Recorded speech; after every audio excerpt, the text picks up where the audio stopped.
I was reading the book called Think and Grow Rich, and it had a list of what Napoleon Hill thought was a good list of the qualities and the major attributes of being a leader. And I thought it was such a good list. I made the list in my own notes, and now the purpose is for me to get my notes into your notes, to get what's in my head into your head, so that it won't stop with you, so that what we share here together today will be passed on, passed on. That's why I do what I do. I do take great pleasure in touching the people that I can see, shake hands with, say hello to, an audience that you can see.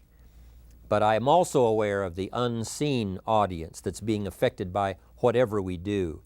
So now I've got a chance to do that. And I think the way for me to be effective with all of you today, and then you pass it on to many people beyond what I can see, is just an exciting opportunity for me. Now let me give you this list. It's a pretty good list. Napoleon said, number one, a leader needs unwavering courage. And I don't know if I totally agree with the unwavering part of this or not, because sometimes our courage does waver a little. You know, bend but not break.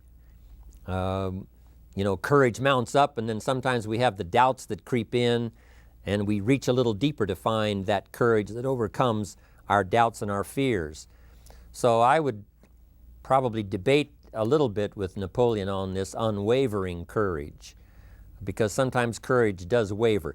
But as long as it stays, as long as in the end there it is to serve you, the courage to do what you didn't think you could do, the courage to step into territory that might be a little unfamiliar, the courage to talk to somebody you don't know, the courage to attempt conducting a meeting, the courage to give your first testimonial, the courage to solve problems you couldn't solve before, that kind of courage.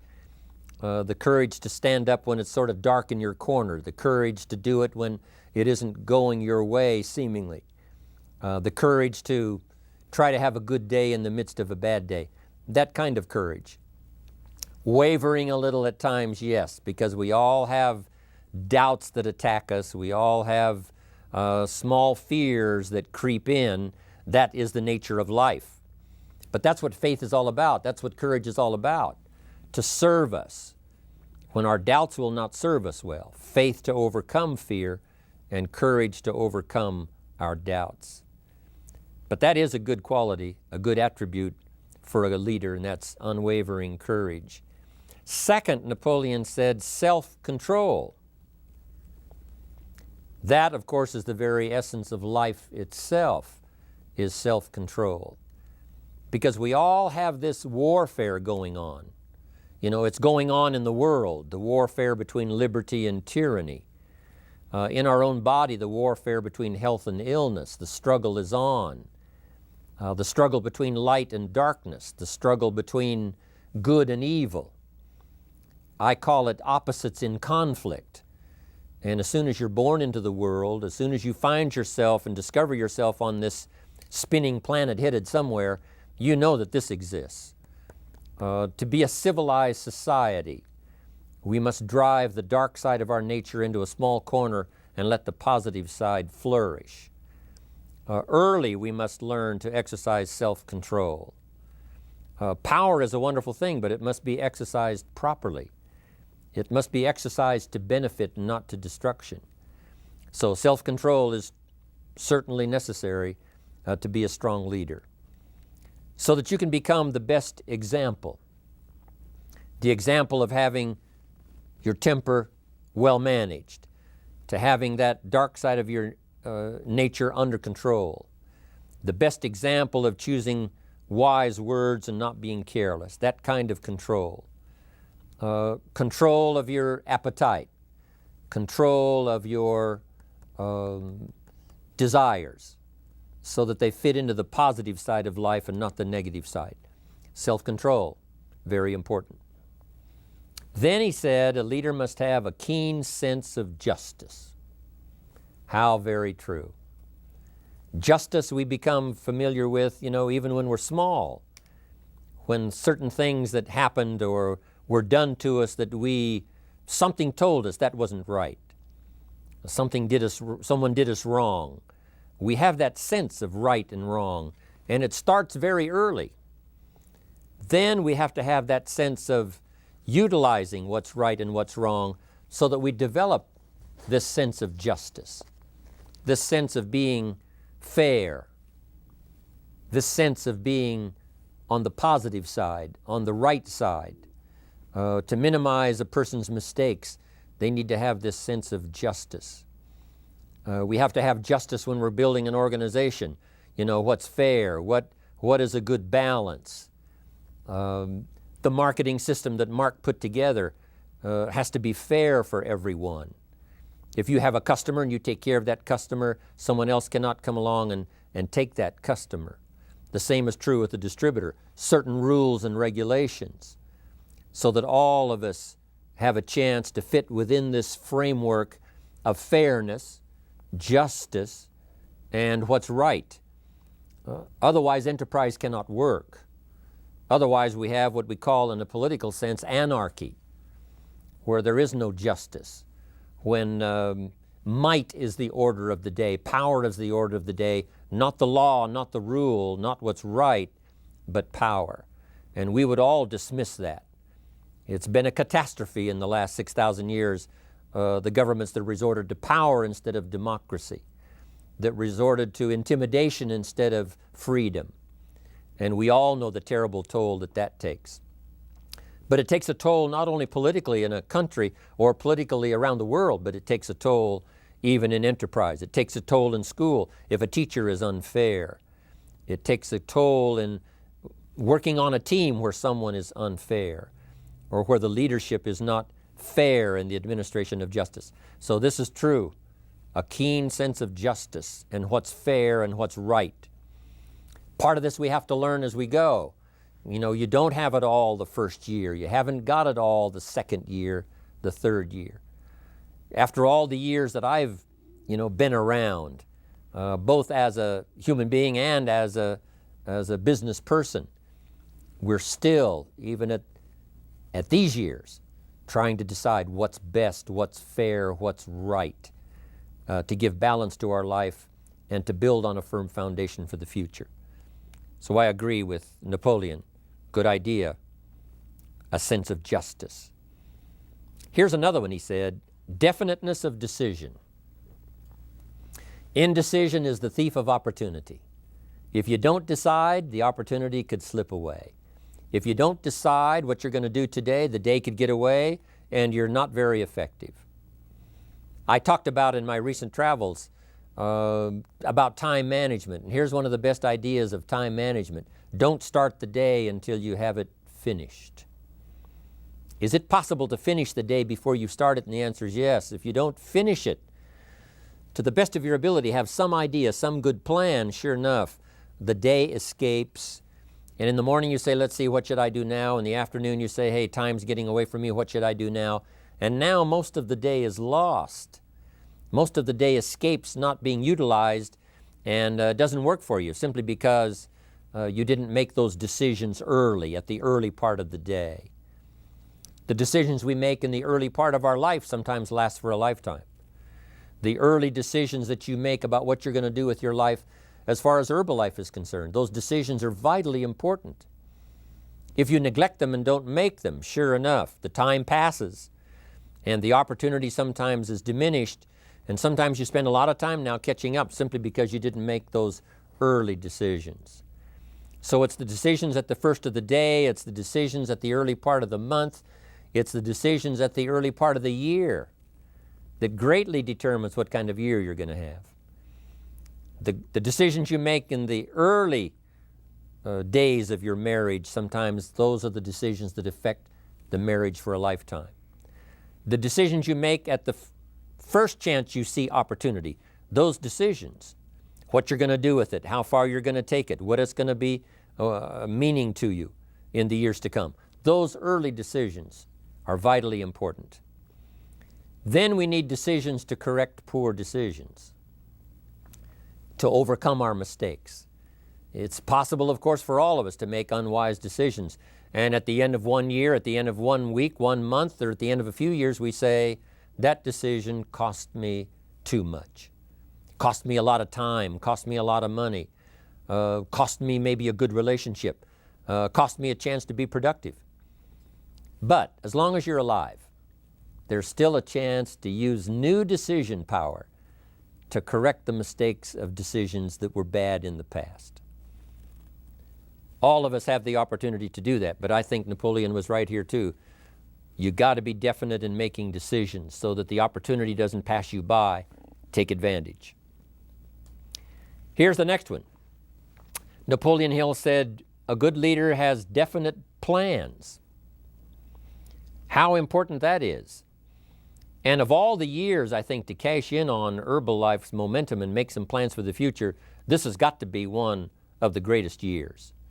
Herbalife in these 18 years now has created some incredible momentum, not only in opening up the countries, but momentum in the refinement of our marketing, momentum in developing new products, momentum in developing our support system. The key is now for you to make plans to ride on that momentum. Herbalife is like the tide that comes in, and the rising tide lifts all the ships, if they're in the water. If your ship and your boat is not in the water, even though the tide comes in that would lift all the ships, if yours is not in the water, then it doesn't benefit you. So here's what you should do. Have the same intensity to make your plans for the future as Mark Hughes has. As the President's team, Chairman's Club especially, make the plans for the Herbalife Company future, you've got to now make your plans. Don't let this momentum pass you by. Don't let this momentum go uncashed in on. Don't let it be like a lost cause for you. And maybe you've, because of the lack of plans, have lost a month or two, or you've lost a week or two, or maybe you've lost a year, and you were 10% effective instead of 100%. Now's the time to change all that and start making some plans.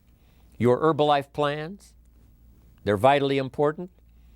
You might as well cash in on the Herbalife plans for world expansion, the Herbalife plans for expansion within your country, the Herbalife plans for the expansion of the business, the incentives. Cash in on that, capture that, and say, I've got to have some plans that match Herbalife. Not necessarily match Herbalife in numbers, but that can match Herbalife in momentum, that can match Herbalife in cashing in on the opportunity, your plans for Herbalife expansion. You got to have some plans for your family, all right? You got to take your family along, don't leave them out. One of the challenges all of us have in making our plans is how to balance everything, to make sure that we don't regret at the end of a year, I spent too much time on that. I spent too much money. And then if you have, say, how can I not do that again? And construct some better plans so that you won't have any regrets at the end of a year to come, 5 years to come, 3 or 4, 5 years to come. Definite plans. The plans for the use of your money. One thing I've admired about Mark Hughes since I've met him all those years ago, once he started becoming successful, he had a splendid plan, not only for his personal success in terms of financial security, but in terms of the company. Because Mark has to look after the company and make sure that the company is secure, that the company has plenty of reserves, so that no matter what happens around the world, and when you're doing business in 37 countries, you can imagine what the challenge is to make sure the plans for each country are there, the backup plans, the financial plans, as well as products and opportunity and marketing. It is a challenge beyond comprehension to most of us what kind of planning that takes in terms of trying to make Herbalife secure for the future. I described it in one of the summit classes as Mark takes the same pledge that the President of the United States takes, and that is to preserve and protect and defend the Constitution, says the President. But Mark has to preserve and protect and defend the company to make sure it's viable, not just in America where it started, but all around the world in each country. It's an awesome responsibility. But now for you, your plans to be financially secure. If you're starting to make some big money in Herbalife, I'm telling you, you got to have a good plan for your resources so that you find yourself secure regardless of what happens. I agree with Napoleon here. You got to have good plans. One more on plans, and that is the plan for your personal development. The plan to be better this year than last year. The plan to take the classes, attend the workshops, do everything you possibly can to show personal progress, not just financial progress, not just the progress of having one more car or one more home, but the progress of personality, the progress of communication skills, the progress of recruiting skills, the progress in how to deal with people, progress in using your influence so that it multiplies its power by 5 by 10 versus what it used to be. You need those kind of plans. A plan for personal growth, personal development, a plan to be all that you can possibly be in the years to come as you develop your Herbalife business and your life business and your family business, all of that. Got to have good plans. Next, Napoleon Hill had a good saying. It was something my father had and passed it on to me as a good philosophy, and here's what he said. A good leader has the habit of doing more than what he gets paid for. What an incredible philosophy this is. The habit of doing more than you get paid for. It's what we call the service that you put out like seeds in the ground that doesn't bring the harvest immediately, but the harvest is yet to come. It's called like putting out the capital in capitalism. Doing more than you get paid for means that you're getting ready for the next move up. Because if you do more than you get paid for, you've made an investment. The average person might think if I do more than the company requires, then they're ripping me off. I'm not getting paid for that extra time, that extra attention. But you must not view it that way.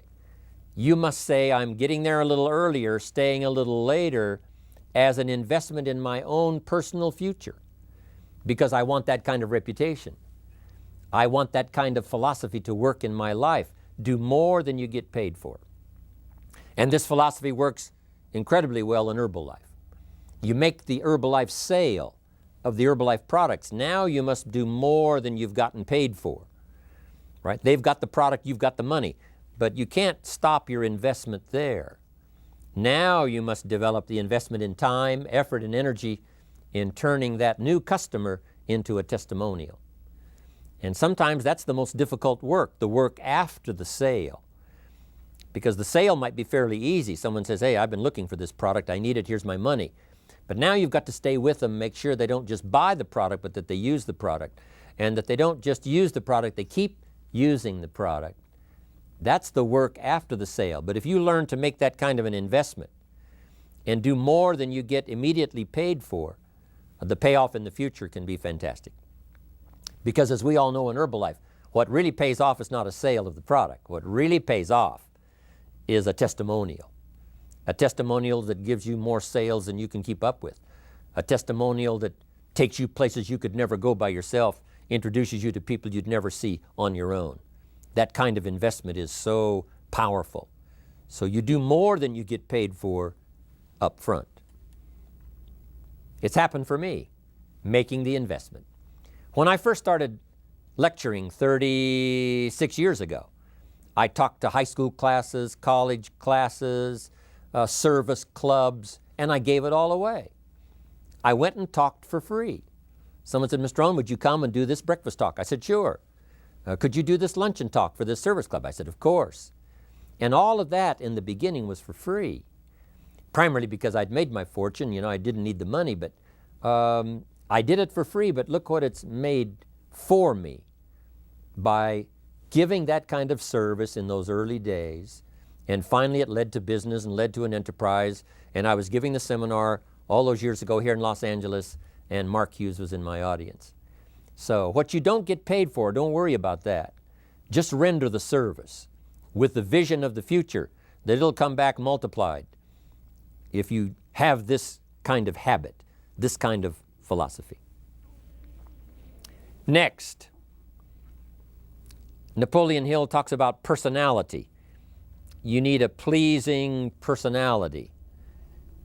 There's many parts to your personality. One is your working personality. You know, the kind of behavior, the kind of attitude that you need, especially in the public. Some things you can kind of get by with, being a little careless, maybe in private, but in public, where it counts so much in your paycheck, it counts so much in building your business for the future, your own personality. But here's what you also must remember. You develop your personality in private so that it serves you well in the public. Sometimes we get the mistaken idea, I can be careless with just these few and be more careful when I have 1,000. But see, that doesn't work that way. Careless with a few, sure enough, that will creep into your presentation for 1,000 people. Here's the best practice, and the Herbalife opportunity in our marketing systems gives you the best chance to do that. The influence you have one-on-one, that's what really counts. You say, well, I'm only talking to 2 people, it doesn't matter much. That's when it really matters. Because if you'll practice well there, using your personality, using your influence, to get someone's attention, to get them to listen, to get them to participate, the kind of personality that someone says, I'd like to be around this person. They're unusual. They're not like the average person I meet on my everyday experience. That kind of personality. But you've got to practice it behind the scenes. You've got to practice it one-on-one. And if you're effective one-on-one, 1-on-3, 1-on-5, I promise you, that will get you ready to now perform with the kind of personality, the kind of charisma that wins people when you're in front of 500 people, 1,000 people, 5,000. So this is a good point, working on your personality. Here's the best gift you can give someone, and that's the gift of attention. Attention is so powerful. When I was a young man, I met Nelson Rockefeller, one of the richest men in America at that time. He's gone now, but he was a unique individual, ran for vice president of the United States. And I had a chance to be where he was holding a press conference. And I got close enough so that when he walked out, I had a chance to step up, right, when security was not all that severe in those days. And I had a chance to put out my hand, shake his hand, and say, Mr. Rockefeller, my name is Jim Rohn. And what I remember most was the attention he gave me.